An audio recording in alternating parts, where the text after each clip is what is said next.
شعبه وزارت کارهای داخلی دو در نویه سینو با عریضه مرد 19 ساله ساکن نویه مذکور مراجعت نموده است که از 1 اپریل سال 2023 تقریبا ساعت 22:00 دقیقه در کوچه اسپیشک شهر دوشنبه نابالغ 17 ساله ساکن شهر مذکور از صورت افبوشی با او جنگ و جنجال نموده با کرد برون پایش 2 مرتبه زده است. در نتیجه جبر دیده جراحت جسمانی برداشته است.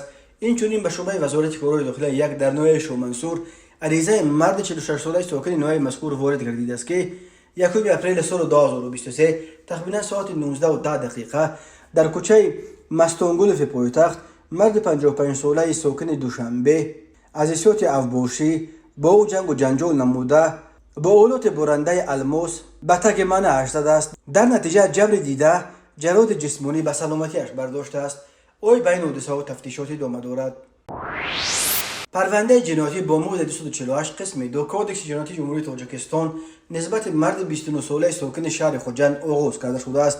نام برده 5 مارس سال 2023 تقریبا ساعت 16:30 دقیقه در بازار پنجشنبه واقع در شهر خوجند با روی آشکارا و زورآوری 3 مرتبه بر روی بدن مرد 44 ساله ساکن نویه عینی زده از جیبش یک عدد تلفن موبیلی تمغه سامسونگ گالاکسی 53 که ارزشش 3500 سومونی می باشد و 730 سومونی را تصرف نموده از جای حادثه غیب زده است.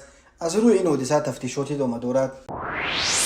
پرونده جنایتی با ماده 247 قسم 3 کودکس جنایتی جمهوری تاجیکستان نسبت مرد 46 ساله ساکن شهر خوجند آغاز کرده شد. نام برده ماه ینور سال 2023 با روی فریب و باوری مرد 38 ساله ساکن نویه مشهور در آمده از او یک عدد افتا تمغه لکسوس 350 را به مبلغ 140,000 سومونی سودا نموده 62,000 سومونیش را داده باقی مانده 78,000 سومونی را تا حال برنگردانیده است. اوی به این حادثه تفتیشات ادامه دارد.